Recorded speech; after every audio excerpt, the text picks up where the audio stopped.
Este tema vai ser moderado por João Paulo Monteiro, da Universidade do Algarve. João Paulo Monteiro é professor... José, ok. Peço desculpa. José Paulo Monteiro é professor na Universidade do Algarve, tendo obtido doutoramento e mestrado em Hidrologia. A sua principal área de investigação está relacionada com a modelação e monitorização de aquíferos cársticos e porosos e da hidráulica de captações. Outras áreas do seu interesse são igualmente a contaminação de águas subterrâneas e o estudo da ecohidrologia. Desenvolve ainda trabalhos de gestão integrada de recursos hídricos, nomeadamente na implementação de planos de gestão de bacias hidrográficas, de acordo com as exigências comunitárias. Com ele estarão como oradores presentes nesta sessão técnica Paulo Cruz, da Associação Portuguesa do Ambiente, Marisa Viriato, da Águas do Algarve, Laura Caldeira, do LUNEC, Luís Ribeiro, do IST e Nuno Sequeira, da Quercus. A seguir a esta sessão, estão todos convidados para almoçar na zona junto à recepção. Muito obrigado. Não sei se é a altura de dar início aqui a esta parte do trabalho, penso que sim. Muito obrigado. Olha, eu acho que já foi suficientemente elogiado o extraordinário empreendedorismo e capacidade de trabalho que as Águas do Algarve mostram no dia de hoje, sozinhas, conseguirem ter um evento desta magnitude a funcionar da forma extraordinária como está. E posto isto, vamos então começar esta sessão dedicada às origens da água. As origens também são o destino, porque a água não se gasta, a água usa-se, suja-se e devolve-se aos sítios de onde veio. E em todo esse caminho há uma infinidade de questões que são preocupações e que têm que ser tratadas para que se mantenha a sustentabilidade do uso do recurso. E para discutir e falar deste assunto, nada melhor poderia ser do que termos aqui o Paulo Cruz, que como responsável da Agência Portuguesa do Ambiente, que tinha um nome antigamente que eu gostava mais, que era a Administração de Região Hidrográfica. Começamos então por ele, e se o Paulo então quiser, obrigado. Tenta lá então não passar os tais. Muito bom dia, agradeço em nome da Agência Portuguesa do Ambiente o convite que nos foi feito e de facto estou com elevadas expectativas para este congresso, esse encontro, porque há aqui muitos desafios, destes circunscritos mais ao ciclo urbano da água, mas aos recursos hídricos e à água em geral. A minha apresentação vai ser forçosamente curta e muito genérica, será sendo o primeiro nas sessões técnicas, vou tentar dar-vos um enquadramento geral dos recursos hídricos na região, alguns aspectos de gestão, umas notas sobre a utilização da água na região e também deixar alguns contributos para os desafios que muitos deles já foram identificados na sessão de abertura, mas de qualquer forma será sempre bom recordar e ver.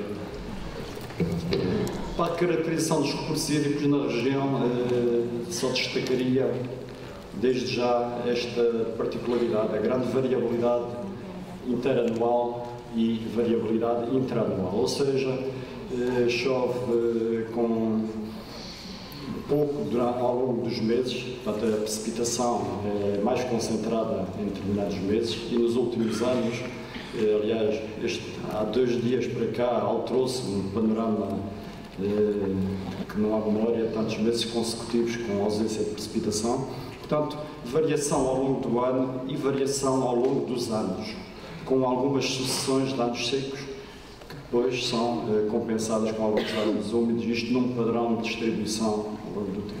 E esta imagem que escolhi é bem elucidativa da variação. Esta é a Ribeira de Quarteiras, perto do Castelo de Paderno. O cenário que normalmente se presencia é o da fotografia da esquerda e de vez em quando temos eventos que são traduzidos por cheias e a região do Algarve tem diferentes tipos de massas de água, sendo relevantes para aquilo que vamos falar nestes 2 dias, as massas de água interiores e água doce, obviamente, distribuídas entre águas superficiais e águas subterrâneas. Quanto às águas superficiais, a região é atravessada por uma série de pequenas linhas de água, portanto, na maior parte delas de caráter transitório, com um escoamento torrencial.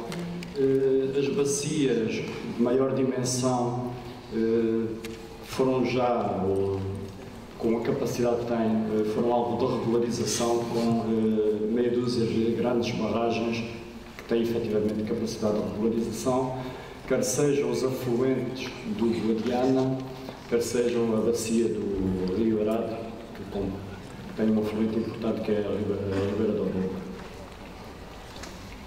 E, portanto, são precisamente estas 6 barragens com capacidade de regularização. Isto quer dizer que conseguem armazenar mais do que o caudal, o escoamento médio anual.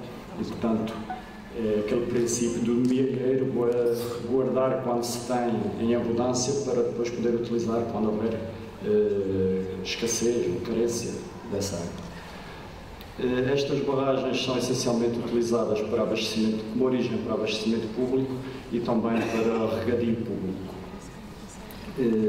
Só que, para fazer um ponto de situação, o volume total, portanto, a capacidade total de armazenamento ronda 500 mil de hectómetros cúbicos. O volume útil é menor, cerca de 400 mil hectómetros cúbicos. E o volume total, ontem de manhã, era cerca de 213 milhões. Felizmente, de ontem para hoje, já houve uma resposta, até mais rápida do que se calhar estaria à espera, fruto desta precipitação, com alguma intensidade e concentração, que já gerou escoamento. Posso-vos dizer que há uma semana atrás, todas as linhas de água do Algarve, de uma forma genérica, estavam secas, com ausência de escoamento. Inclusive, a Ribeira do Louca, a Ribeira de Odeleite, a Ribeira da Foupana, todas elas estavam secas e, portanto, em 2 dias já houve resposta e já houve reposição de escoamento superficial, o que é uma boa notícia, digamos. Aqui, muito rapidamente, tem a evolução dos níveis nestas albufeiras. O tempo já está muito curto, mas podemos dizer que estamos à volta da situação média dos registros de outros anos. Portanto, aquela linha verde é o acumular de informação desde que as barragens existem. O de Louca ainda não tem linha verde porque ainda só tem 5 anos de exploração, mas um dia deste também começará a ter. E o que se pode verificar é que andamos já alguns à volta dos valores médios para esta época, até em alguns casos ligeiramente abaixo. Esperemos que a situação recupere e isto transmite-nos também alguma tranquilidade, digamos assim, quanto ao armazenamento. Apesar de não ter havido chuva, o facto de existir capacidade de armazenamento e de regularização faz com que possamos enfrentar os períodos mais secos com alguma tranquilidade, nunca à vontade, mas com alguma tranquilidade. Esta propriedade é o ponto oposto. Se falamos das grandes barragens, são as microbarragens, pequenas barragens de terra que, só para terem uma ideia de que as origens de água, também existem as pequenas origens de água, o autoabastecimento, as populações, as atividades económicas que não têm acesso pela sua localização geográfica à distribuição de água nos grandes sistemas, têm que recorrer a soluções autónomas. E, portanto, e por outro lado, esta imagem também me permite mostrar que estas linhas de água que são efêmeras, que correm, algumas delas, meia dúzia de dias por ano, com pequenas infraestruturas, consegue-se armazenar água para vários fins. E aqui estamos a falar essencialmente da zona de serra, estamos a falar de fins de combate a incêndios, abeberamento animal, a própria pontos de água para a fauna, portanto, são infraestruturas de baixo custo, de grande distribuição, e estamos a falar de volumes médios de armazenamento à volta de 1000 metros cúbicos. Portanto, são coisas mesmo muito pequenas, mas que têm elevada relevância e que permitem localmente enfrentar períodos de escassez. A outra componente do ciclo da água, que será a componente subterrânea, digamos, é também de grande relevância. Portanto, o que está ali colorido são os principais sistemas aquíferos, que se situam essencialmente nesta faixa de barrocal e litoral e que são de primordial importância como reservatórios e origens de água, que até há pouco, até há menos de 2 décadas atrás, eram a principal origem de água para todas as atividades. Deles só destaco, e mesmo só em passagem, o aquífero Crença Silves, que é o mais importante, que tem uma dimensão generosa, atravessa vários concelhos e tem uma capacidade de armazenamento também muito significativa e, como tal, é sempre apontado como um dos pontos de referência quando falamos de águas subterrâneas na região. Isto é só para vos dar nota que uma das formas e uma das abordagens na questão da gestão da água é os usos do solo sobre os próprios aquíferos. Isto aqui só 2 apontamentos. Por um lado, aquelas zonas acinzentas são das zonas de recarga do aquífero, portanto são zonas de mato, essencialmente onde predominam os afloramentos rochosos, portanto digamos que é a boca do funil que permite encher o reservatório, que depois se desenvolve até à zona mais à vossa esquerda, junto ao Rio Orado, onde o próprio aquífero descarrega permanentemente através de surgências e diversas nascentes que existem. E, portanto, naquela zona mais central, mais amarelada, é onde está a grande capacidade de armazenamento e também onde se localizam a atividade agrícola importante e o centro de produção de citrinos da região, que depende exclusivamente desta origem. Vou ter que acelerar. Quando falamos de águas subterrâneas, é importante falar do reservatório, mas também é importante, como dizia há pouco, garantirmos que as entradas de água estão livres e que estão livres em termos de quantidade e estão livres também de contaminação. Portanto, está aqui marcado as zonas de recarga de aquíferos, de recarga preferencial, e que são espaços que têm primordial importância na gestão da água e na gestão das origens da água, como sendo locais onde deve haver alguns cuidados, quer no uso do solo, quer nas atividades que aí são desenvolvidas. Não vai haver tempo de olhar em pormenor, mas, portanto, por aqui podem ver também o registro dos níveis nos aquíferos. Portanto, é uma rede larga de piezómetros, onde é feito mensalmente o registro, e podem ver aqui a importância da recolha de informação e da sua sistematização. Temos aqui cerca de 35 anos de informação mensal. Portanto, permite-nos olhar para o futuro, interpretar e tentar tirar também daqui elementos importantes para as decisões, portanto, utilizar o futuro para tirar decisões utilizar o passado para tirar decisões depois para o futuro. Também são um apontamento, eu não sei se isto está para em alguns casos, nota-se claramente que a partir de certa altura os andamentos das cotas subiram substancialmente. Isto coincide, este é um exemplo que permite ver a diferença da passagem do abastecimento a partir de origens subterrâneas para o abastecimento a partir de origens superficiais. Ou seja, neste momento o que temos é uma efetiva gestão integrada dos recursos na região, com o aproveitamento das suas duas componentes, que são ambas importantes. Portanto, essa gestão traduz essencialmente, assenta essencialmente nestes 4 pilares, e é aqui que a APA, através da Administração da Região Hidrográfica, neste caso das Ribeiras do Algarve, desenvolve o seu trabalho, a monitorização, planeamento, licenciamento e a fiscalização, para além de outras atividades. A monitorização, tento traduzir aqui, que é um slide muito carregado e um bocado confuso, mas a ideia é também transmitir-vos que a monitorização é um trabalho subterrâneo que se vê pouco, mas que é primordial. Portanto, estas redes de monitorização, que apesar de tudo falta uma, que é a meteorológica, por lapso. Temos a monitorização das várias massas de água superficiais, quer sejam interiores, quer sejam costeiras. Algumas delas vocacionadas, não é o tema de hoje, mas já aqui foi falado da importância das águas balneares, uma vez que o turismo além de necessitar ter boa água, para quem nos visita, também utiliza muita água costeira como suporte das atividades económicas, essencialmente ligadas ao lazer. E estão também aqui os pontos da rede piezométrica, aqueles losangos verdes, aliás, os pontos vermelhos, os losangos verdes, os pontos de qualidade. Portanto, aqui as duas vertentes, quantidade e qualidade.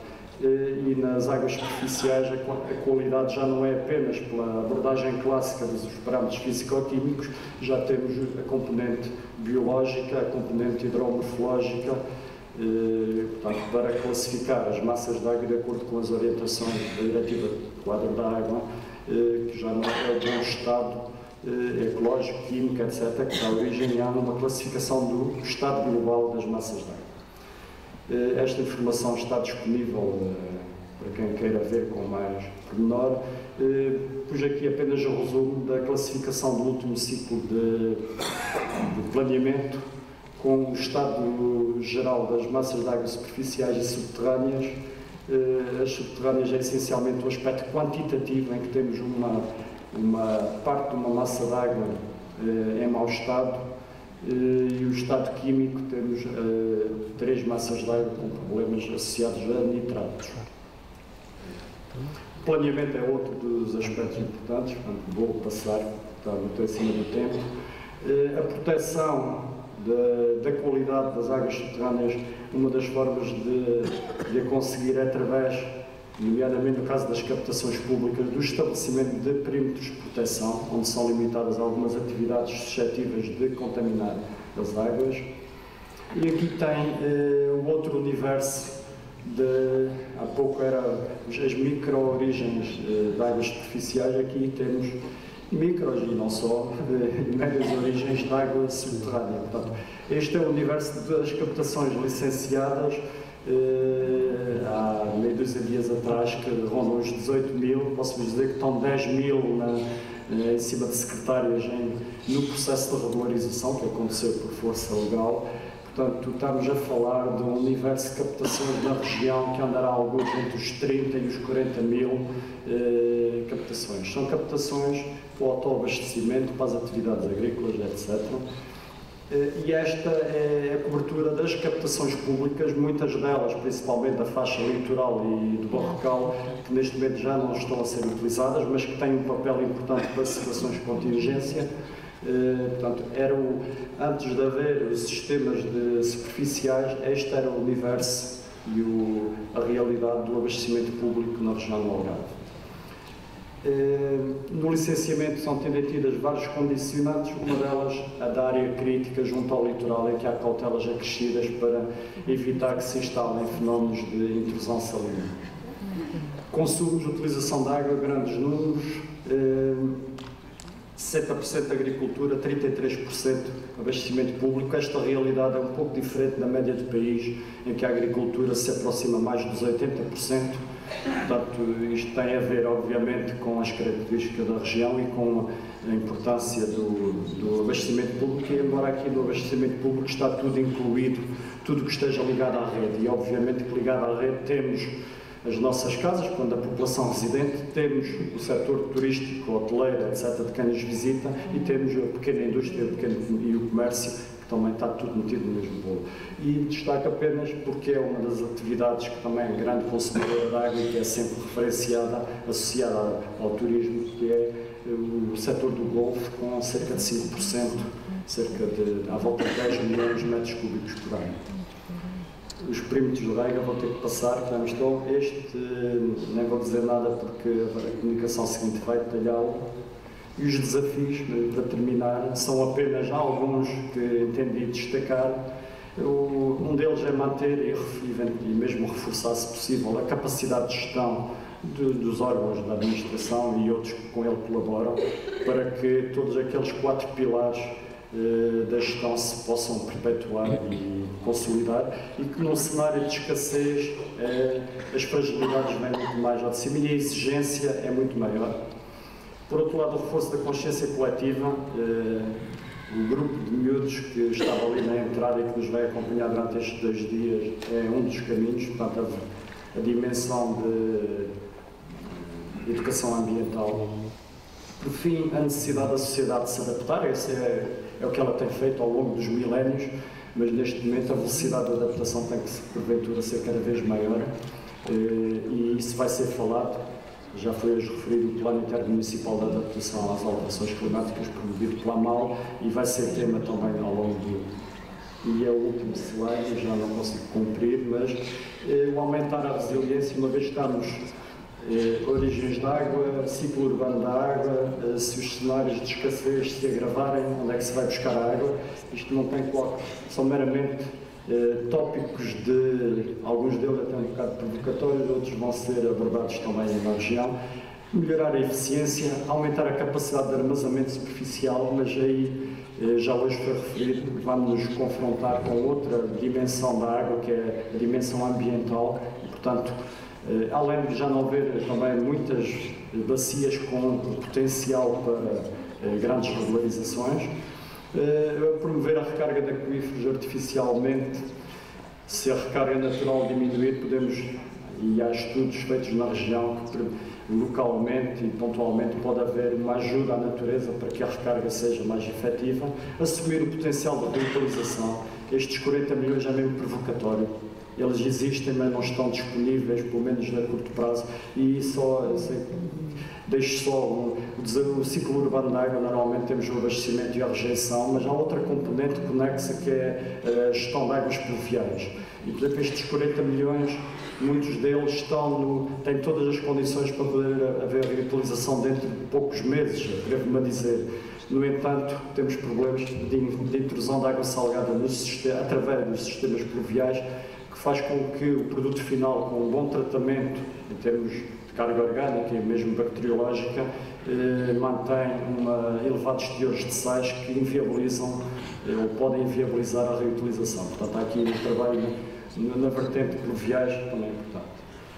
E desalinização fica no fim, é uma hipótese e eventualmente com cada vez mais potencial. Já não cumpriu o pedido. Muito obrigado. Muito obrigado, Paulo. Realmente é muito difícil fazer o que acabou de ser feito, que é um pouco 15 minutos falar das origens da água do Algarve e da natureza, e agora segue-se a anfitriã Marisa Viriato, engenheira da Casa Águas do Algarve, e que vai dizer quais é que são os instrumentos para a gestão deste recurso que acabou de ser descrito. Marisa, se faz favor. Muito bom dia. Ver se surge aqui a apresentação. Muito bom dia. Na sequência da apresentação do engenheiro Paulo Coruja, venho apresentar o caso de estudo das águas do Algarve e falar um pouco sobre os instrumentos que nós temos vindo a adotar para a gestão de origens de água no Sistema Multimunicipal de Abastecimento de Água do Algarve. Vou fazer um breve enquadramento do sistema, a sua caracterização e falar então depois dos principais instrumentos de gestão. O Sistema Multimunicipal de Abastecimento de Água do Algarve abastece os 16 concelhos da região do Algarve e abastece na época alta cerca de 1.400.000 habitantes. Para fazer o abastecimento público de água, nós utilizamos várias origens de água, desde origens superficiais a origens subterrâneas, fazemos uma gestão integrada destes recursos e recorremos às albufeiras de Ode-Leite, de Beliche, a albufeira de Ode-Louca, a albufeira da Bravura e a sistemas de captações que temos localizados sobretudo no aquífero Carença Silves, mas também algumas no aquífero de Almadna. Nós abastecemos mais ou menos 73 hectómetros cúbicos de água para fazer face às necessidades de água para dos municípios. Estes são dados de 2017, rondavam os 73 hectómetros cúbicos e temos aqui uma distribuição ao longo dos municípios desta disponibilização de água. Estamos também fortemente marcados pela sazonalidade, este slide não o permite ver, mas podem ver pela tipologia dos concelhos que essa sazonalidade é um fator de peso na região. Volumes de água disponível, eu trago aqui um pouco na sequência de que o Paulo apresentou, mas hoje com muito melhores notícias, os volumes de água disponíveis nas nossas origens de água superficial. Nós chegámos a 2018 na sequência de 2 anos secos e temos conseguido gerir estas disponibilidades com algum rigor. a Albufeira de Odiloco e a Albufeira da Bravura, pode-se ver, Barlavento estavam um pouco mais afetadas, aliás, vinham sempre, como podem ver, a diminuir as suas disponibilidades. Hoje tenho melhores notícias, nos últimos 2 dias já estamos a conseguir encaixar alguma água nestas albufeiras, aliás, Odiloco, ontem foi o primeiro dia que subiu 1 centímetro, subiu pelo menos 1 centímetro, subiu mais que isso já, ao longo deste período úmido deste ano hidrológico. Volumes captados, nós estamos a fazer uma gestão integrada dos recursos, nem sempre foi assim, já falo um pouco sobre isso. Estamos a utilizar água subterrânea e água superficial, e as nossas estratégias de gestão vão sendo permanentemente aferidas, quer com base nas disponibilidades das diversas origens de água, como também às necessidades e distribuição do consumo ao longo da região, e também com base naquelas que são as melhores estratégias e as nossas capacidades de transferência, inclusive de água tratada. Volumes totais captados. Eu disse que nós atualmente fazemos uma gestão integrada de recursos, mas nem sempre foi assim. O engenheiro Paulo Cruz já falou um pouco sobre isso. Aliás, numa fase inicial, numa fase pré-implementação do sistema multimunicipal, o abastecimento público ao Algarve estava assente maioritariamente em origens subterrâneas. No final dos anos 90, e apresentando também em grande parte destas origens alguns problemas de qualidade da água e de qualidade sobretudo associada à intrusão salina e níveis altos de cloretos, entrou em funcionamento o sistema no final dos anos 90, início de 2000, e mudou o paradigma completamente, ou seja, passamos de um abastecimento público assente em origens quase exclusivamente subterrâneas para um abastecimento público assente em origens completamente superficiais, ou seja, nos primeiros anos nós não utilizávamos origens subterrâneas. Até 2003 o sistema foi crescendo e estava mais ou menos consolidado, e em 2004-2005 a região foi assolada por uma seca. Veem ali que 2005 é um ano muito atípico na distribuição do sistema, foi assolada por uma seca severa e com restrições para o abastecimento público. Esta situação de stress hídrico também nos ajudou, é verdade, temos que aprender com o que nos corre menos bem, e foi ultrapassada sobretudo através de um grande envolvimento e articulação com as diversas entidades na região e no setor. As Águas do Algarve e a ADP promoveram um plano de ação para a seca, nesta altura, baseado sobretudo em 2 eixos complementares. Identificámos que efetivamente necessitávamos de capacitar recursos humanos internamente. Estávamos numa primeira fase de arranque dos sistemas muito mais virados para as questões do tratamento da água e do arranque do saneamento, e pouco capacitados para as questões que tinham a ver com a captação e com as origens de água. Assim constituímos uma equipa técnica na ADA com diversas valências, desde as infraestruturas, à qualidade da água, à operação, para permitir ter conhecimento e capacidade de gestão dentro da própria Águas do Algarve. Depois integramos também uma comissão alargada de gestão da seca, que foi constituída para a região. Tinha diversas instituições, desde a CCDR, naquela altura, portanto, os serviços de água estavam centrados na CCDR, portanto, desde a CCDR à saúde, aos municípios, aos consumidores, e houve um esforço integrado de toda a região para ultrapassar este sistema, e o regulador também, obviamente. Identificámos também um conjunto de soluções redundantes de origens de água, isto com base ao quê? Numa fase inicial de estudos e projetos e depois de implementação das melhores soluções. Estes estudos e projetos foram desenvolvidos por projetistas e pela própria Águas do Algarve, mas em parceria com as instituições académicas. Isto foi um fator muito importante para chegarmos às melhores soluções. Estudámos diversas situações, desde origens alternativas de água, onde é que poderíamos ir buscar todas as captações que existiam subterrâneas no Algarve, possibilidade de construção de origens superficiais, soluções de salinização da água, também fizemos esse estudo na altura, projetos de execução, fizemos projetos para novas infraestruturas, estudamos a proteção de aquíferos contra a intrusão salina, até fizemos um estudo de salinidade do Guadiana e pensávamos na possibilidade de eventualmente captar água neste rio através de um açude que seria feito, um açude insuflável que seria feito para a gestão de cenários de seca. Com base em todos estes estudos, que tiveram como critérios essenciais e critérios base o impacto que estas soluções teriam na tarifa, o prazo de execuibilidade e de implementação das mesmas, o impacto ambiental,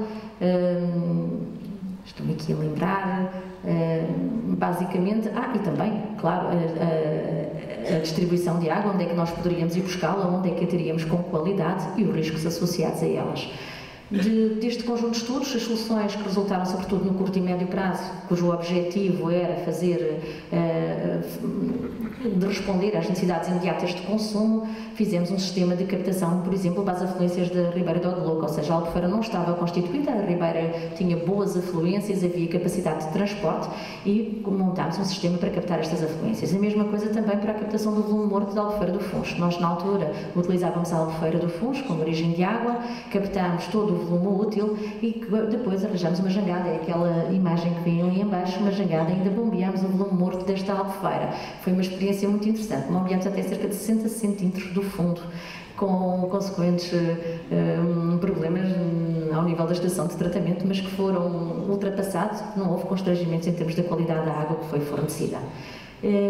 Definimos também ainda um plano de contingência para o SEMAP. Foi um trabalho muito interessante, feito em articulação estreita com os municípios e com a CCDR, à altura, e o regulador, e que visava precisamente identificar diversos cenários de escassez e quais as melhores ações a implementar em articulação com os municípios para garantir as necessidades de água.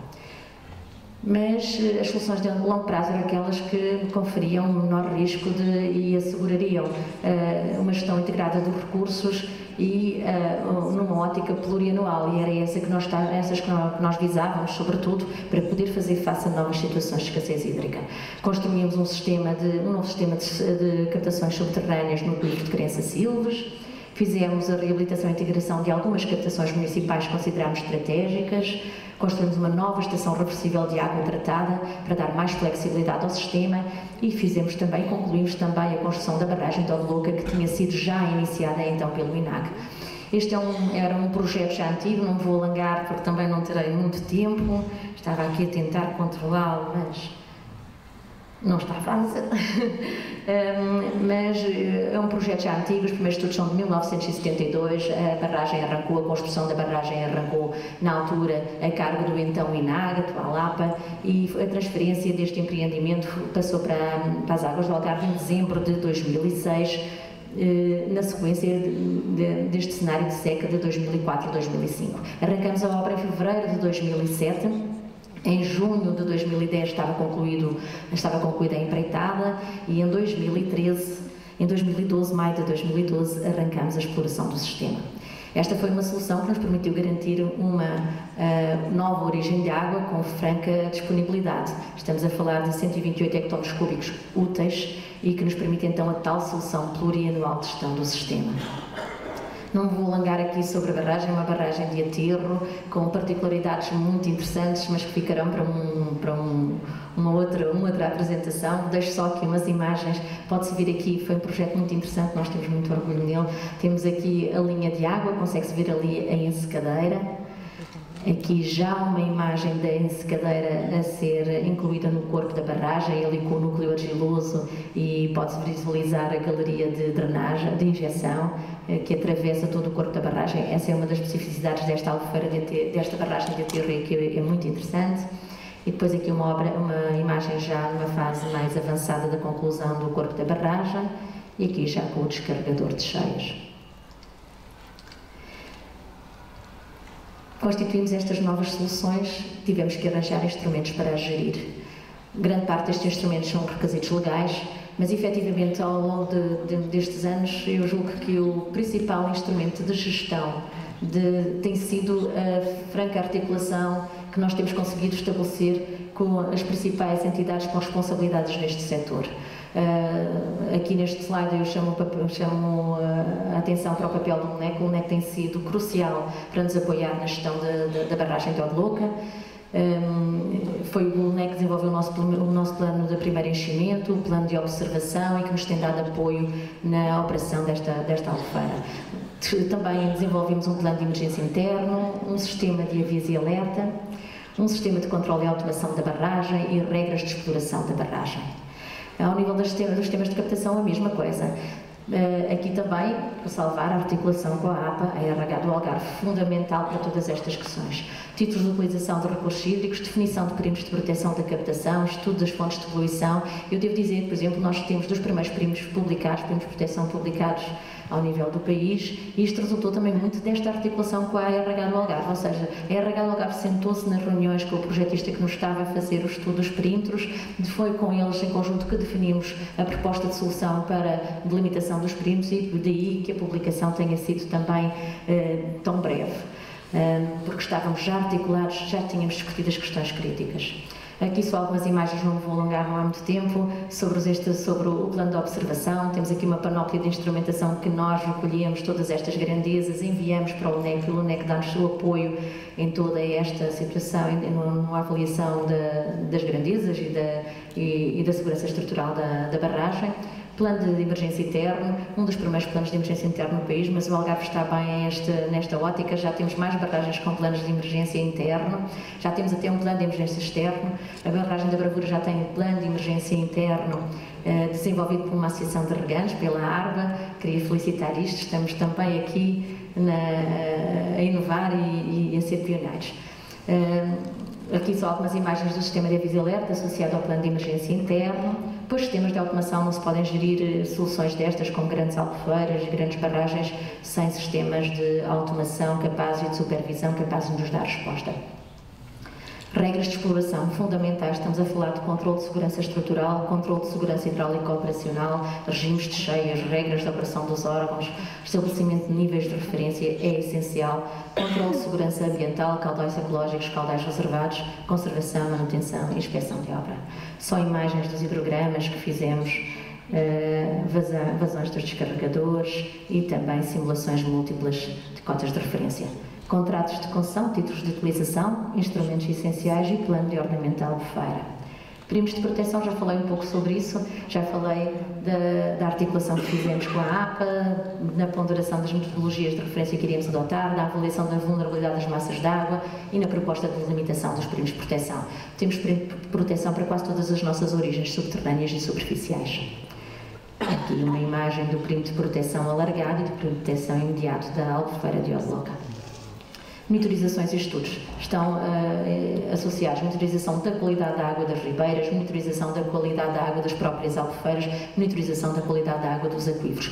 É essencial para conseguirmos garantir uma boa gestão de todas estas origens. E também programas de monitorização biológicos, ou seja, da qualidade das nossas ribeiras. São os nossos afluentes de água às nossas origens, temos que garantir a sua qualidade, e um bom habitat é um bom indicador de qualidade.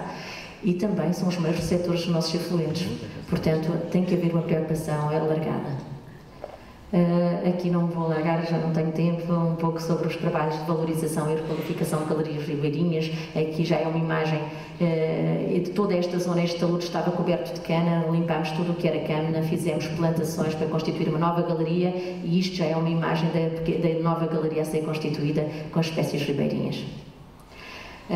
Últimas notas. A escassez de água permitiu sem dúvida à água desenvolver um conjunto de estratégias de gestão integrada de recursos que nos permitiu que nestes últimos 2 anos tínhamos conseguido gerir esta seca de outra forma. Nós conseguimos garantir o abastecimento público, assim estamos, porque tínhamos feito este trabalho de casa. Ainda bem que tivemos a oportunidade de aprender com as situações difíceis que nos foram surgindo ao longo dos anos. A elaboração de um plano estratégico para a gestão de recursos hídricos em cenário de escassez foi essencial, permitiu ter soluções redundantes e garantir que o SEMAT tem uma maior resiliência e permite uma garantia de eficácia no abastecimento público de água à região. Estamos certos de que assegurar o conhecimento das características das infraestruturas é essencial para qualquer entidade gestora, permite conhecer as suas potencialidades, as suas condicionantes e as restrições. Deve-se haver investimento neste campo, é essencial. E garantir o estudo e conhecimento também das características e ocorrências naturais das bacias e dos aquíferos, que são nossas origens de água, também é essencial. Permite implementar estratégias que privilegiam situações preventivas às corretivas. Minimizamos custos, reduzimos custos, minimizamos riscos. Novos desafios, eu vou passar aos meus colegas, eu estou aqui muito entusiasmada para ouvir as apresentações que aí vêm, sobretudo no que diz respeito às novas tendências de segurança de barragens, os desafios para as águas subterrâneas, exatamente, e também no que se perspectiva na requalificação de habitats e na boa qualidade dos habitats ribeirinhos. Muito obrigada a todos. A gestão integrada encarga da água, para além da gestão das origens superficiais e subterrâneas e outras, também exige que se lide com a incerteza e o risco, e é de segurança que vai falar a engenheira Alda Caldeira, do Laboratório Nacional de Engenharia Civil. Se faz favor, muito obrigado. Muito bom dia. Em primeiro lugar, gostaria muito de agradecer o convite para estar aqui e das amáveis palavras que a engenheira Marisa disse acerca do laboratório. Eu aqui trazia, em termos de segurança de barragens, quais são as atuais tendências a nível internacional e que nós pretendemos aqui a nível do laboratório implementar sistemas deste tipo que vamos descrever com financiamento. Naturalmente vamos concorrer a programas de financiamento do Portugal 2020 e vamos partilhar esse sistema com todos, e em especial com as Águas do Algarve, que é o nosso parceiro também nesta tarefa. Ora bem, aqui, portanto, qual é a nova tendência de segurança de barragens? É dispor de sistemas de gestão integrada de barragens. O que é que se pretende com essa gestão integrada? Por um lado, gerir as barragens como um todo, dentro de uma zona, de uma região ou de uma bacia hidrográfica, e por outro lado dispensar e de uma forma segura garantir a execução das atividades ligadas à segurança de barragens de uma forma mais coerente e com maior eficácia económica. Portanto, este é o que eu vou aqui apresentar. Primeiro, qual é o problema, depois falar um pouco sobre os objetivos deste sistema, a constituição e depois desenvolver parcelarmente cada um dos temas anteriores. Portanto, o problema que nós tivemos aqui a ver, de cada vez mais a água é um bem escasso e no contexto atual estamos perante situações muito desafiantes, como seja o problema das alterações climáticas e associadas à desertificação do solo. As barragens constituem neste cenário um aspecto preponderante para a resolução ou a minimização de algum destes tipos de problemas. Deste modo, poderão ser meios determinantes numa gestão mais equilibrada dos recursos hídricos de uma região e na mitigação dos desastres naturais que estão associados a situações essencialmente cheias, mas podem ser outro tipo de desastres naturais. O que se pretende aqui é fazer uma gestão integrada de todos os recursos hídricos e, ao mesmo tempo, ter um sistema que garanta o controle da segurança das barragens associadas para a gestão desses mesmos recursos hídricos. Qual é o grande desafio? É que as barragens, ao mesmo tempo que têm vantagens, também têm desvantagens evidentes, como seja o seu grande potencial de risco em caso de não serem geridas completamente as condições de segurança destas infraestruturas. Deste modo, a sua má operação ou mesmo a sua ruptura por razões estruturais pode levar grandes consequências, quer em termos de pessoais, quer em termos económicos ou impactos ambientais que poderão ser completamente irrecuperáveis em termos sociais. Então, a situação normal e que se vive nos países europeus e em especial em Portugal é que a sociedade tende-se a proteger regulando e, para fazer a sua regulamentação, impõe regras aos operadores que visam garantir o controle de segurança dessas mesmas barragens sob o ponto de vista hidráulico, estrutural e ambiental. Portanto, todas estas vertentes têm que estar implementadas e, naturalmente, em caso de ser completamente impossível controlar a primeira fase, que será evitar a ruptura ou prevenir a ruptura da barragem, que sejam implementadas nas barragens medidas de mitigação de consequências, ou seja, que as pessoas possam ser avisadas para serem dos locais em caso de ruptura e a implementação de sistemas de aviso e alerta. Como nomeadamente as Águas do Algarve já têm experiência nestes sistemas de aviso e alerta, a sua gestão e os custos associados a esta gestão são fatores muito determinantes. O que nós pretendemos neste caso é usar as novas tecnologias de informação para, de uma forma integrada, conseguir fazer e simplificar-nos a vida em todas estas operações que estão aqui indicadas. E essa utilização das tecnologias de informação para este objetivo em Portugal e em particular nas barragens em todo o mundo é ainda incipiente. Então, a proposta será o desenvolvimento deste tipo de implementação destas tecnologias nestas barragens, na gestão dos recursos hídricos e também no controle da segurança destas barragens. Uma barragem normalmente é gerida habitualmente de forma isolada e estes sistemas permitem que essa gestão possa ser feita de uma forma integrada com sistemas que poderão estar em rede e dessa forma aproveitar os recursos hídricos onde eles estão disponíveis de um modo mais inteligente do que atualmente se faz. E, portanto, teoricamente, é este o problema que nós pretendemos com este sistema tentar ajudar a gerir. Ora bem, então, os objetivos é otimizar a gestão de segurança da barragem, nomeadamente aquelas atividades que a engenheira Marisa anteriormente referiu de inspeção, observação e de avaliação da segurança e que esta gestão, com base neste sistema, seja essencialmente feita de forma autónoma pelos operadores de barragens e não por especialistas. Os especialistas só irão ser chamados quando o sistema detectar-se fenómenos demasiado complexos. A otimização dos recursos hídricos, de modo a poderem haver uma adaptação dos recursos disponíveis nomeadamente a situações de maior disponibilidade desses mesmos recursos, por ser gerido em rede e não isoladamente os recursos de uma barragem. E a segunda é, este sistema pretende essencialmente não gerir situações de emergência, que normalmente são as situações mais relacionadas com as barragens, mas sim gerir situações de operação corrente, nomeadamente também irá gerir o controle da qualidade e dos recursos hídricos e também, como aquilo estar, indicar quando é que devem ser feitos os trabalhos de manutenção, seja eles em qualquer ponto do sistema que estamos aqui a desenvolver. Ora bem, para os problemas de grande complexidade ou de grande gravidade, aí serão, naturalmente, que estão aqui enumerados, poderão ser chamados complementarmente especialistas, mas já muito vocacionados para as atividades que se pretendem, que foram detectadas e que se pretendem implementar. Deste modo, o que é que nós pretendemos fazer será trazer para a área das barragens das chamadas internet das coisas e haver uma comunicação permanente entre os diferentes dispositivos de gestão e de segurança de barragens. Ora bem, então o sistema será um sistema inteligente de barragens, já dissemos isto, minimiza os impactos negativos de cheias e gera a qualidade e a quantidade dos recursos hídricos. Deste modo, vamos tentar desenvolver um sistema de aquisição e validação dos dados em tempo real, que sirva de apoio imediato à tomada de decisão sobre o controle de segurança e a operação das próprias barragens.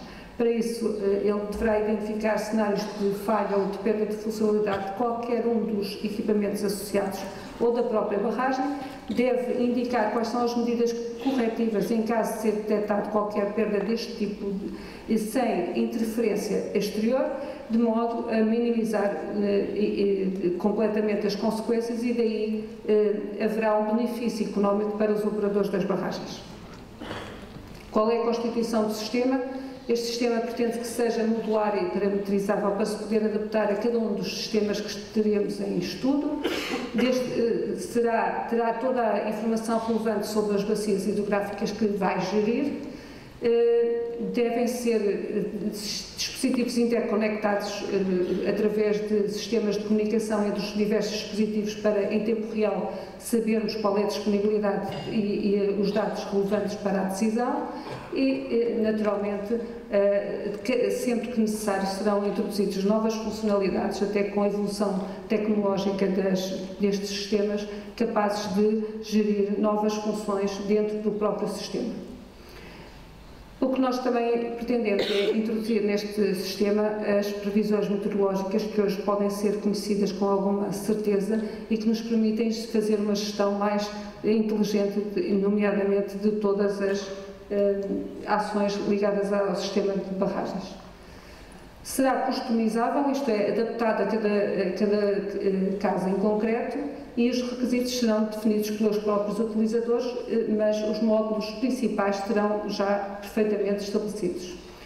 Iremos usar uma rede de sensores inteligentes, que serão uma rede de comunicações que permitam esses sensores comunicar com os centros de decisão, e um software para partilha de dados do conhecimento, quer internamente, quer externamente. O sistema será multiplataforma e permitirá registro através de uma simples interface de internet através da web. Isto são aqui pormenores. Ele comportará um sistema de múltiplo de aquisição de dados. Estão aqui as atividades mais relacionadas com as inspeções visuais, que são um dos aspectos fundamentais do controle da segurança de barragens, essencialmente de aterro. E para estas inspeções visuais, o que se pretende, como vamos ver a seguir, é constituir um formulário inteligente. O que é isto? Vamos ver a seguir. Será um formulário que será adaptado em função das respostas do operador que está a fazer esta inspeção na própria barragem. Deste modo, garante-se uma maior fiabilidade da informação recolhida, uma vez que as palavras e as designações serão perfeitamente identificadas. E, por outro lado, este formulário inteligente será a função da experiência de peritos neste tipo de barragens, que, com base num conjunto de palavras-chave, conseguem detectar sistemas de, naturalmente, anomalias associadas com maior ou menor gravidade. Eu vou deixar aqui a maior parte dos sistemas, porque o tempo já é escasso, mas só iria referir que o cruzamento haverá também monitorização automática de alguns equipamentos de observação em complemento das inspeções visuais, e em função destes dois será indicado o estado geral da barragem e as respostas planeadas em função do que foi detectado através do sistema. Tudo isto será feito com base no sistema e de uma forma automática, e desta forma pensamos nós que será melhor gerido a segurança das barragens e também com menores custos para os operadores. Isto já nós falamos, que os formulários serão feitos de uma forma de adaptação automática às condições reais da obra, em função de opinião de especialistas e das anomalias que forem detectadas. Estes são os dados essenciais para este sistema. Como estão aqui a ver, estão todos os fatores habitualmente indicados, e aparece aqui as previsões meteorológicas, também um aspecto fundamental, e os parâmetros de controle ambiental da qualidade da água e da deposição de cimentos na Albufeira, que podem ser um aspecto muito relevante nos próximos anos, principalmente com fenómenos de seca prolongada e de erosão de terrenos. Aqui não vou perder algum tempo, isto estará disponível para toda a gente, e um aspecto também importante deste sistema é a transparência e a comunicação direta a partir do sistema com as autoridades, para reportarem de uma forma automática todas as atividades de controle que são feitas, e desta forma podemos interagir com todas as entidades que estão relacionadas com a gestão de recursos hídricos, por um lado, os problemas ambientais e também a segurança de barragens. Portanto, a comunicação será feita através de um conceito de comunicação de serviços. Essa comunicação poderá implica a transparência total de procedimentos desta gestão, com os principais serviços que estão neste momento integrados em termos de segurança de barragens, e, aliás, o regulamento também exige esta transparência, e que sejam periodicamente cedidos os dados para, nomeadamente neste caso, a APA, e este sistema se fará isso de uma forma imediata, sem haver qualquer tipo de interferência, e, portanto, de um modo mais eficiente para todos nós. Isto é o que tem que ser feito nessa situação. Como conclusões, qual é os aspectos inovadores desse sistema? A primeira é a integração de todos os dados, a segunda é a objetividade e uniformização dos resultados das inspeções visuais, que permitem uma forma mais correta e abrangente a avaliação de problemas de segurança. A terceira é uma análise automática da condição em função do preenchimento dos formulários e da comunicação dos equipamentos entre si.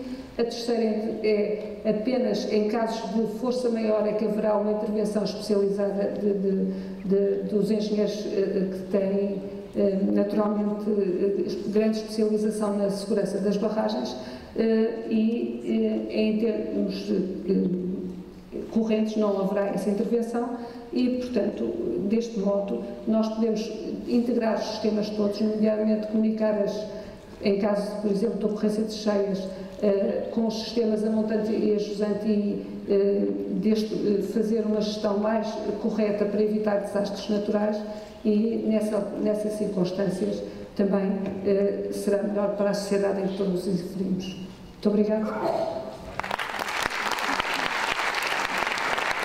Muito obrigado. E segue-se agora, no alinhamento for o que eu prevejo, o Nuno Sequeira de Cuecos, que vai falar sobre qualidade ecológica e conservação ex situ de organismos fluviais.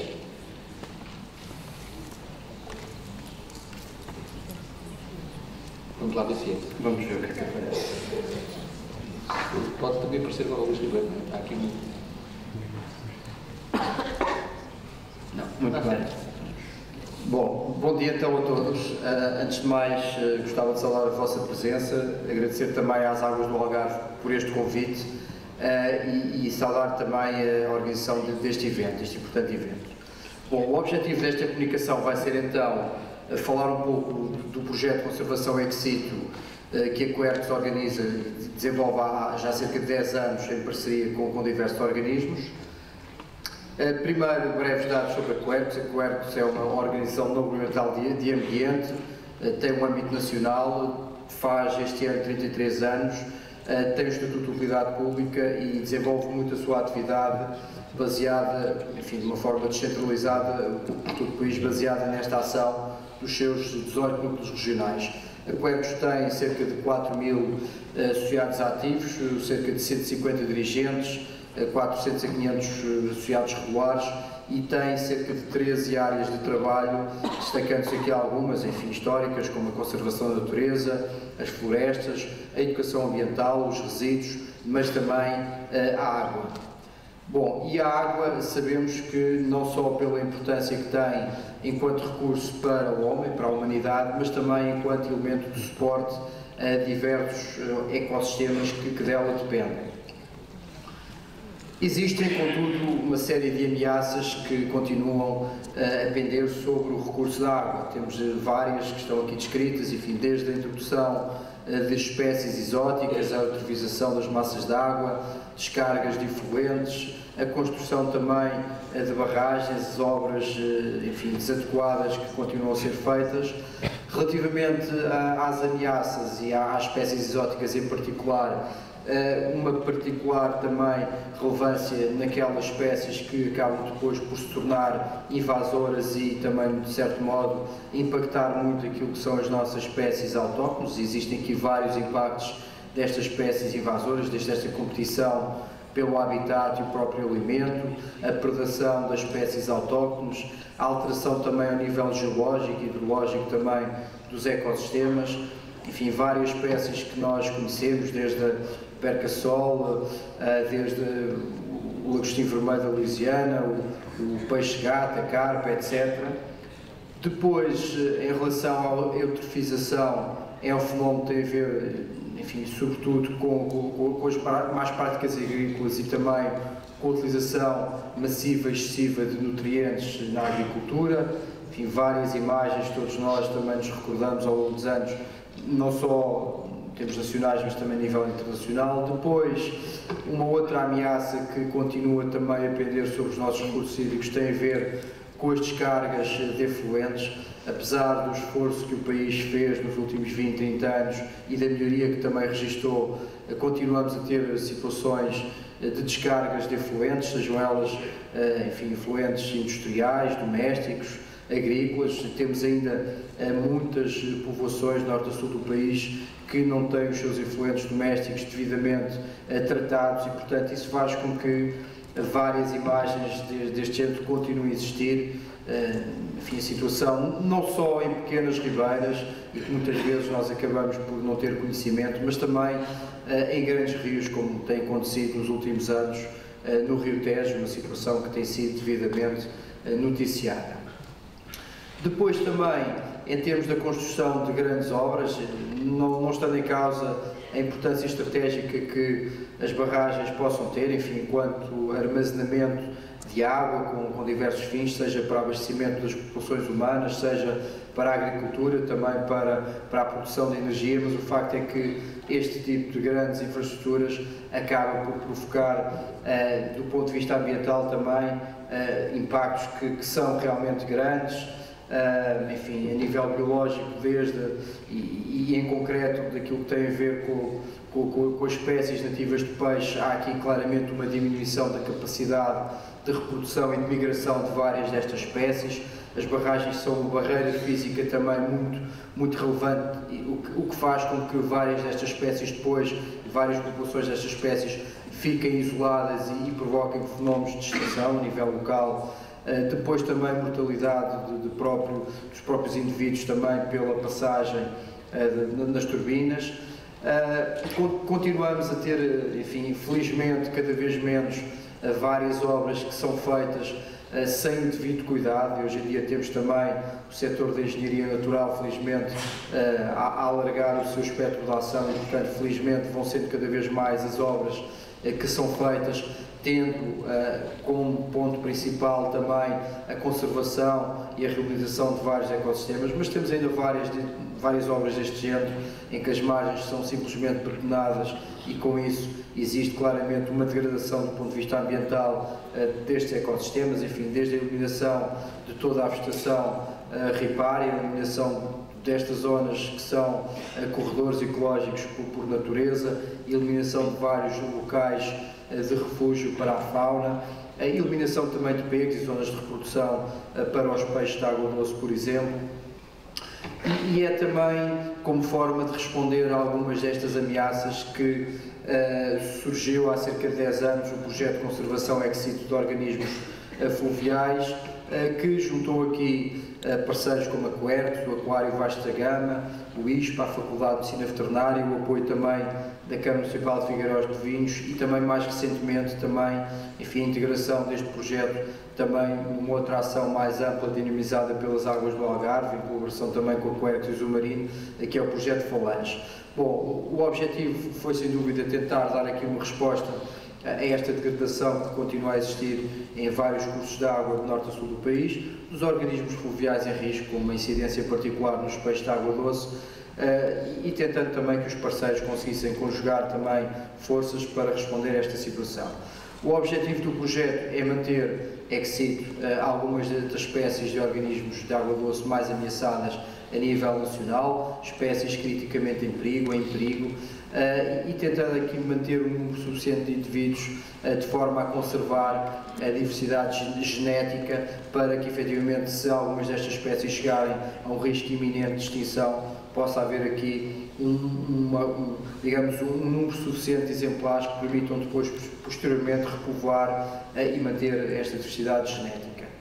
Bom, o projeto é um projeto que, obviamente, é aplicável em determinadas situações, inovador também porque existe aqui um programa de reprodução que tenta manter um método naturalista que passa por induzir o menos possível fatores artificiais neste processo de reprodução, ou seja, há aqui uma ocorrência natural da desova, não há nenhum tipo de indução para esta desova. Existem áreas de refúgio e áreas de sombra também para os alevins, para os juvenis, condições naturais de luz e de temperatura, e existe uma intervenção mínima do ponto de vista humano. Isto é possível porque, efetivamente, existe o posto aquícola onde o projeto é desenvolvido, um dos locais, o local onde se faz a reprodução dos organismos é no Aquário Vasco da Gama.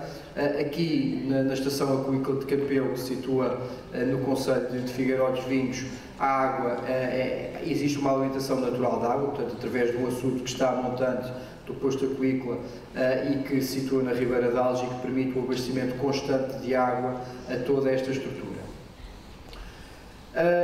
Existe, obviamente, também existe uma série de fatores também que são constrangimentos àquilo que é a atividade, enfim, questões que têm a ver com a logística, com o espaço, o facto também dos organismos de água doce, e os peixes em particular, não serem um grupo faunístico se calhar tão apetecível e tão mediático como são outros grupos, como as aves ou como os mamíferos, e portanto há algumas dificuldades a nível da obtenção de financiamento. O facto também agora, com os grandes incêndios que se registaram em 2007, o facto de o posto aquícola se situar num vale onde todas as encostas em redor têm floresta, têm plantações intensivas de eucalipto, e portanto com os incêndios toda aquela zona ardeu, e neste momento temos uma situação de algum cuidado, porque cada vez que há chuva, e não tem havido muita, mas por exemplo agora nestes últimos dias, cada vez que temos existe um arrastamento de terra e de cinzas para a ribeira, e portanto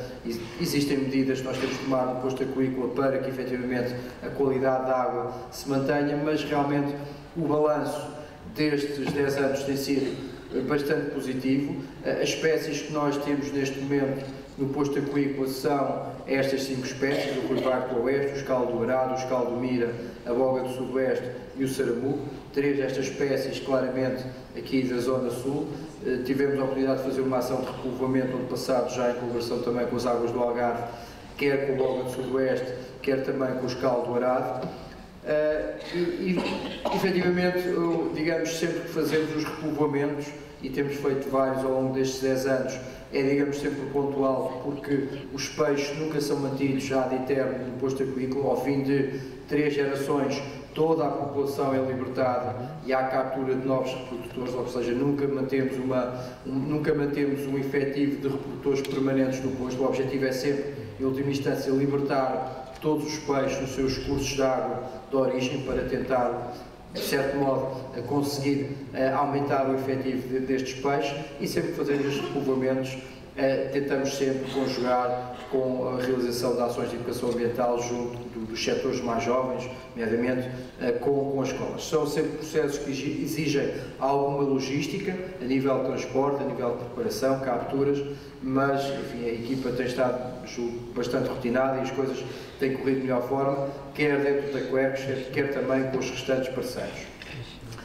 Até este momento, e estou quase a terminar, até 2018 já foram libertados mais de 17 mil peixes nos cursos de água nacionais, portanto, repetindo, reproduzidos quer na estação aquícola de Campelo, gerida pela Quercus, quer no aquário Vasco da Gama, portanto, um organismo que pertence ao Estado, e portanto tem sido vários os rios onde temos feito estas libertações, desde o Alcabricelo, o Cisandro, o Arado, o Mira, o Sado, a Ribeira de Colares, e portanto tem sido vários os rios e ribeiras que têm sido repovoados com efetivos que têm sido reproduzidos no âmbito do projeto de conservação EXIT.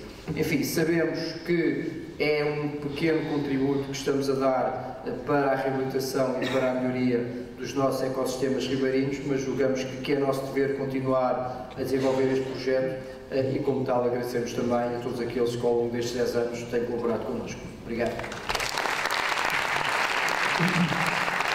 Muito obrigado, o secretário foi o mais escrupuloso cumpridor do horário, e agora segue-se Luís Ribeiro, do IST, do Instituto Superior Técnico, que vai voltar um pouco às origens e agora na ótica mais das águas subterrâneas. Se faz favor. Muito obrigado.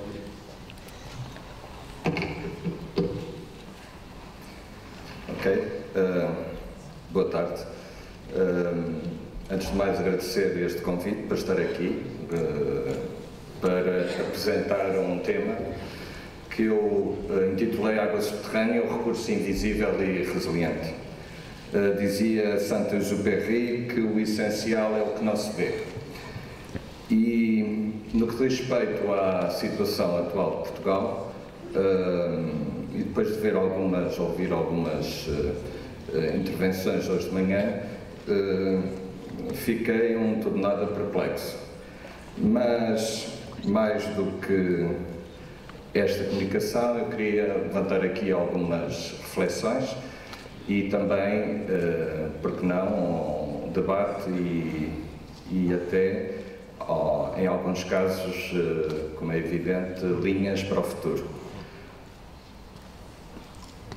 Bom, há uma questão, tem-se que desmistificar aqui uma série de conceitos. A água subterrânea é a água da chuva e a água subterrânea faz parte do ciclo hidrológico. Separar uma água superficial da água subterrânea é dos erros mais graves no que respeita ao planeamento e gestão de recursos hídricos. A água subterrânea é, sem sombra de dúvida, a maior fatia de água doce que existe no planeta. Embora muita dessa água subterrânea não esteja disponível, o que é certo é que ela é fundamental para o abastecimento público, indústria e agricultura em muitos países. Por exemplo, e aqui temos só um mapa de planeta com grandes sistemas aquíferos, alguns deles de grande importância e alguns deles que ainda por cima estão na ordem do dia do ponto de vista imediato, como é o caso do aquífero Guarani no Brasil. Em termos de uso de água subterrânea, é um tema que cada vez está mais na ordem do dia, porque, dado as questões relacionadas com os impactos das alterações climáticas e a redução de água superficial, principalmente em barragens, cada vez mais se está a utilizar reservas que não são renováveis. E aqui estamos a pensar em recursos fósseis que não são renováveis e destes recursos, deste tipo de atuação, estão a surgir gravíssimos problemas um pouco por todo o mundo. Em Portugal, infelizmente, aliás, felizmente, não estamos a passar esse problema, mas se não houver uma gestão adequada, poder-se-á abrir aqui algumas questões que têm que ter soluções bastante urgentes. Bom, eu trago aqui alguns mapas. Este é um atlas que, se calhar, alguns de vocês podem não conhecer. Da mesma maneira que nós temos todo um conjunto de bacias hidrográficas e de rios internacionais, nós temos uma cartografia de águas subterrâneas, um atlas, como eu aqui disse, que é constituído por 62 sistemas aquíferos que estão caracterizados, identificados e muitos deles com um nível de conhecimento muito aprofundado. Eu queria aqui distinguir, até porque vou falar em dois casos, aliás 3, mas relativamente aos aquíferos 2, que é o caso do maior sistema aquífero da Europa, o sistema miocliocénico da bacia do Tejo e Sado. Costumo dizer que neste sistema, e vamos depois dar alguns números, estão, embora os cálculos possam ser estimados grosseiramente, posso dizer que há alguns alquevas subterrâneos que estão aqui. Também no Algarve, como é evidente, é uma paisagem extremamente, digamos, homogénea, dado que a maior parte são sistemas, aliás, na totalidade de sistemas de litologias cársicas e, portanto, carbonatados, que têm tido também um papel importante, como vamos ver, e que serviram, aliás, como um deles, um aquífero que salvou o Algarve da seca de 2005. Um mapa que não é muito apresentado é este mapa, que é um mapa que foi, uma carta, aliás, que foi, ou que serve de base para o estudo das massas de água subterrânea. A União Europeia exigiu a identificação de aquilo que se chamou groundwater bodies e que foi traduzido em português como massas de água subterrânea, que consiste não só nos 62 sistemas aquíferos, mas também em todas as áreas onde os aquíferos não existem, foram definidas ou delimitadas formações hidrogeológicas indiferenciadas. E há aqui também outra questão que, por vezes, a comunicação social, e não só, e mesmo os que tomam as decisões, ignoram. Não quer dizer, e isto é extremamente falso, que nestas formações hidrológicas indiferenciadas não haja água subterrânea. Esta água subterrânea aqui existe E muitas destas formações são extremamente importantes, não só para abastecimentos locais, mas até para manter funções vitais em alguns rios. No Alentejo, eu chamo a atenção, se não existissem algumas formações, alguma água subterrânea em algumas dessas formações, já há muito tempo que os cursos de água, alguns cursos de águas e IFEMs, tinham secado. E, portanto, esta interação entre superficial e subterrânea que aparece em muitas destas áreas indiferenciadas é absolutamente. Portanto, conhecer, não só do ponto de vista quantitativo e qualitativo, estas massas indiferenciadas, que é o caso, por exemplo, desta imensa massa do Douro, assim como a massa do Rio Voga, portanto, uma formação que se chamou formação hidrogeológica do Rio Voga, Mondego, é extremamente importante.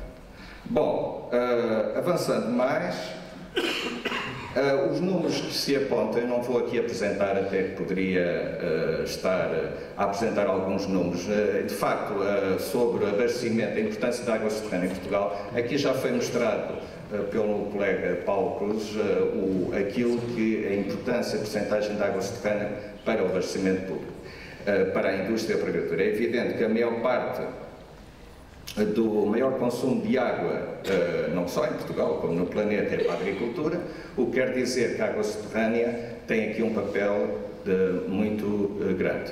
Mas também, claro, em outros setores, indústria e abastecimento. Eu queria dizer, e voltando aqui um pouco atrás a este mapa, que há, e agora entramos em sistemas de abastecimento público, da mesma maneira que as águas do Algarve, e vamos falar sobre isso, têm uma parte em que integra águas subterrâneas, há uns sistemas multimunicipais que têm 100% de uso, ou que utilizam a água subterrânea 100%. É o caso de todos os municípios da margem da zona da Península de Setúbal e toda esta margem sul, assim como os da margem do Tejo, falamos de Salvaterra de Magos, Coruja, etc. Esses municípios, por exemplo, para dar um exemplo, formaram, e muito bem, um sistema multimunicipal conhecido por Águas do Ribatejo, e as águas do Ribatejo utilizam 100% de água subterrânea para o consumo de abastecimento público.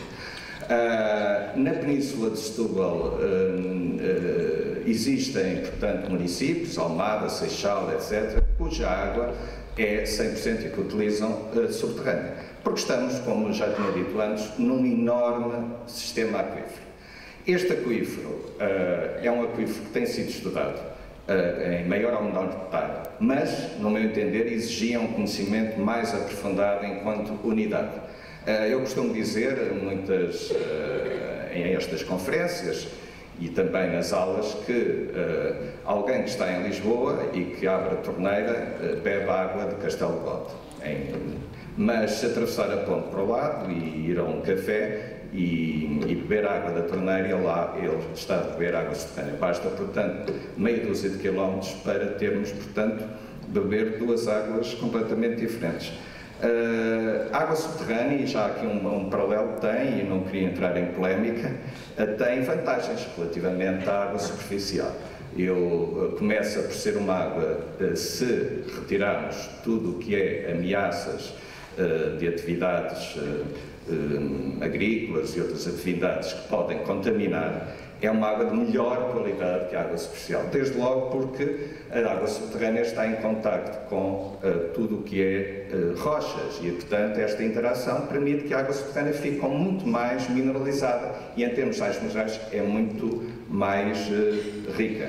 Para além do mais, e queria também aqui deixar esta nota, é um recurso resiliente e vamos ver aqui o que se passou no Algarve em 2005, que prova, evidentemente, que este recurso não pode ser de alguma maneira esquecido. Bom, avançando um pouco mais, há uma questão aqui que foi abordada e que... 10 minutos? Portanto, dizer que os aquíferos, foi aqui dito que de manhã que os aquíferos estavam sobreexplorados e que as águas subterrâneas estão contaminadas e por aí fora. é falso. Aliás, isto que vocês veem aqui é o resultado de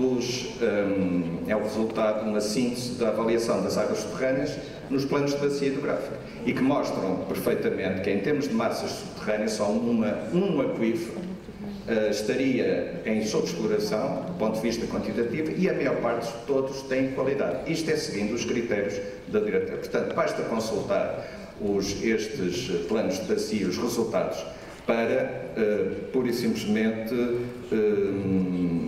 desmistificar essa ideia que as águas subterrâneas estão. Aliás, uma comunicação que apareceu, comunicação veiculada por uma ONG, a Associação Zero, que dizia que todas as águas, 62, dos 62 sistemas, havia para aí 50 e tal, portanto mais de 90% contaminados, é completamente falsa. Avançando, quer dizer que o Algarve teve este período, as barragens tinham este aspecto em 2005, mas a água subterrânea continuava e que vem aqui é mais ou menos fotografias das nascentes que brotavam água em grande quantidade. O que quer dizer que a água subterrânea em Portugal, no Algarve, é importante, foi no passado e continua a ser. Felizmente que as águas do Algarve aprenderam um pouco e tentaram de alguma maneira prever, e eu acho que é de louvar. Este trabalho que está, portanto, disponível online, podem fazer, é um trabalho muito importante porque colegas do Instituto Superior Técnico da Universidade do Algarve fizemos um trabalho onde identificámos as origens de água subterrânea a partir de critérios de quantidade e qualidade que poderiam fornecer ou integrar um sistema integrado, portanto, passo a redundância, de água superficial e subterrânea. Este trabalho identificou origens de água subterrânea com quantidade e qualidade e permitiu que as águas do Algarve, então, conseguissem adaptar, e muito bem, com um sistema de gestão integrada, que aliás será o sistema que temos que seguir para o futuro, com água superficial e água subterrânea. Queria dizer que, e recordo que a água subterrânea, nesse período crítico, e eu acompanhei, fiz parte da Comissão de Seca de 2005, de facto não havia água superficial, portanto nas Albufeiras, e de facto este aquífero do Crença-Silves foi aquilo que eu posso dizer o que salvou o Algarve nesse período. Agora, o que se passa, esta lição parece que não está a ser, ou que não foi aprendida, e vamos cometer novos erros para o futuro. O caso de Viseu é paradigmático. Viseu, como sabem, passou por arriscava ficar sem água, devido ao colapso de água na barragem de Fagilde, para um conjunto de municípios de concelhos de Viseu, Manuel, Nelas e Penalva do Castelo, e como vocês viram até pelas televisões, o sistema de gestão foi este, como estão a ver, utilizando caminhões que dia a dia passavam. Ora, verificando, e agora em pormenor, porque estas soluções aparecem sempre de repente e sem pensar, o que se verifica é que o município, o distrito de Viseu, e estou aqui com um conjunto de vários concelhos, alguns com maior ou menor problemas ao nível da seca, se analisarmos bem, todos estes concelhos que estão aqui estão na tal formação hidrogeológica do Voga e parte do Douro. Isto não quer dizer, e aqui está a primeira questão, que não haja água subterrânea, pois ela existe. Existe e as provas estão mais do que evidentes. Municípios como, só vou dar um exemplo, municípios como o de São Pedro do Sul, é abastecido totalmente desde o século passado, e, portanto, desde sempre, com água subterrânea que é captada em sistemas ancestrais de minas, alguns poços, furos, etc. E esse sistema funciona. Funciona de tal maneira que, num estudo que estamos agora a desenvolver, nós identificámos um conjunto de, por exemplo, neste sistema de abastecimento de água subterrânea na freguesia de Sul, São Pedro Sul, verificam aqui um conjunto de minas, e a maior parte de minas, são galerias de minas, que captam a maior parte em xistos. E esta freguesia, que tem uma população de 1000 habitantes, mas que no verão triplica, é abastecida por este sistema, onde existem, portanto, condutas para reservatórios que depois alimentam outros reservatórios. Trata-se de um sistema interessantíssimo, todos em gravidade, que nunca falhou no passado e nem falhou no ano passado relativamente a este período seco. Portanto, como este sistema existem centenas deles nestas regiões, e o que é que se está a ver é que no futuro as águas de Viseu, e aqui há um alarme, as águas de Viseu neste momento têm uma solução, que é construir uma segunda barragem em Voga para resolver este problema. Portanto, eu penso não, que vai ser um erro, porque na realidade ignorar as origens naturais e que esta água subterrânea que se infiltra naturalmente e que está armazenada ali e que serve e que não vai servir, pelo menos daquilo que eu já li, como de alguma maneira numa gestão integrada com outra ou futura Albufeira, vai ser uma realidade que se vai pagar muito caro. Finalmente, e mesmo para terminar, outra realidade que perplexa. No último Expresso surge esta notícia bombástica no Caderno de Economia, em que um grupo de agricultores querem Alqueva no Ribatejo. A notícia, a sua redação, podem ler se ainda tiverem online. Ao ler a notícia, fiquei como que em estado de choque, porque na realidade quem avança com isto ignora que estamos no maior sistema miopleonoceno, ou seja, tudo se vai construir a partir do Tejo, que já de si já está traumatizado, como vocês sabem, quer do ponto de vista quantitativo e qualitativo, ignorando a principal origem de água que está neste sistema.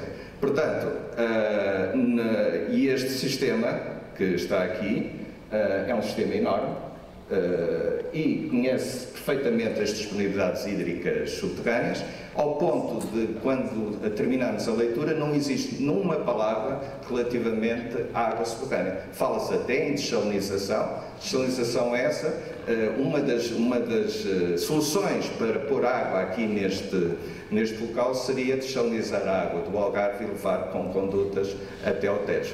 Portanto, o que é perplexo, e termino aqui e deixo, é que existe conhecimento muito aprofundado. Nós temos dos melhores técnicos a nível de hidráulica, recursos hídricos, etc. Nós fizemos um esforço brutal. Fizemos planos de bacia que estão nos melhores do mundo. Conhecemos, temos planos de monitorização, temos soluções para diversos. Ora, este conhecimento existente, aquilo que cada vez me choca mais é que não passa para as tomadas de decisão. E quando ouço estas notícias, quer em congressos, quer em jornais assim mediáticos, fico de facto com sempre uma nota de pessimismo. E era, portanto, esta mensagem que queria vos passar. Obrigado.